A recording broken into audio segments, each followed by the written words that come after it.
There are a lot of business people who are in the closet, the corporate closet, hiding their inferior writing skills. There are essentially four types of poor business writers.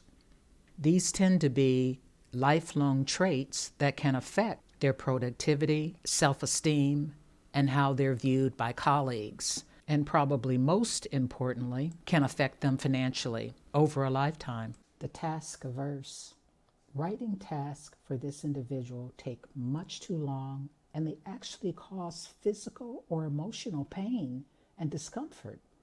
They feel stressed, demoralized, and depressed. They have high determination levels and tend to be high achievers, so they try to will themselves through a difficult writing task, something routine like a job estimate or an email reply. You often see them shaking their heads, grimacing at their computer screen, and squirming in their chair when writing. They get up and pace the room. They wring their hands and return to the task with sweaty palms. They get a lot of headaches. They are indeed task averse.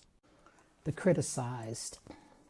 This individual has suffered criticisms all their life concerning writing. Now, as an adult, they face the same old demons. They tend to have a high IQ and may be a never diagnosed dyslexic. They may be good at math, outgoing and friendly, but the written language has never been their strong suit. These people tend to be creative and have great ideas, but are unable to articulate them clearly in written form. They dread employer evaluations because they're often criticized by their managers, just as they were during grade school and high school. They tend to grow quiet in reviews as they wrestle with age-old issues of self-esteem and ego.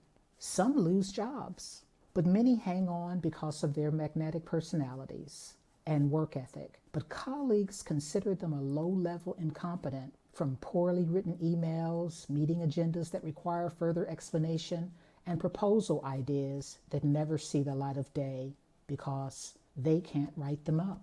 The procrastinator. This person considers writing tasks as boring, frustrating, unpleasant, worrisome, difficult, and they resent them.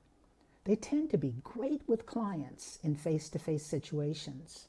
They're the ones standing at the coffee machine and making people laugh with a new joke or some witty observation. They are great presenters and can capture the attention of an audience, but they wait until the last possible moment to answer emails, submit a report, and do a sigh of relief each time they're asked to present the big idea while others are tasked with writing it up.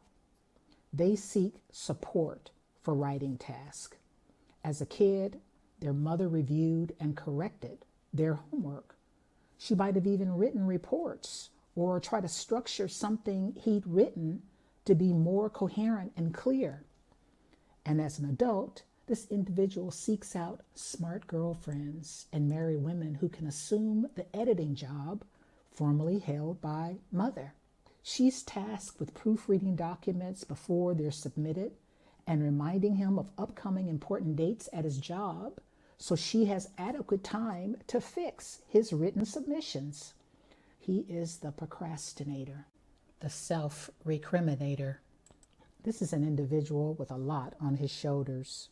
He may be a business owner or a high-level manager at a company. He's a natural leader and has been relatively successful at life. Perhaps he was a high school or a college athlete and is used to basking in the glory of others by making the crutch touchdown or the winning shot at the buzzer. But he's caught in a cycle of failures at work.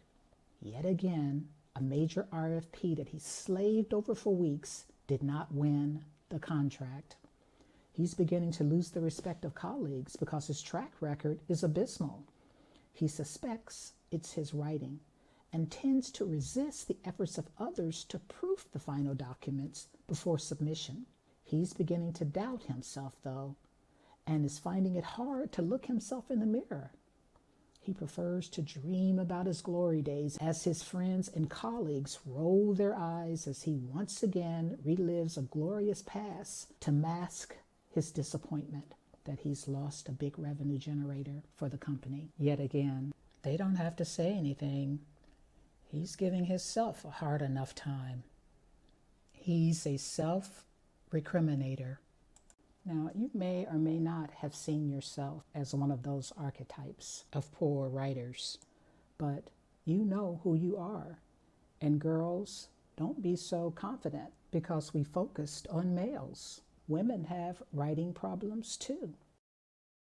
To learn more, register for the 175,000 Reasons to Master Business Writing Workshop.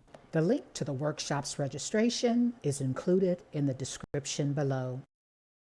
Brought to you by Writing for Business Lesson Series, combining business writing proficiency and modern business know-how to develop the consummate business professional.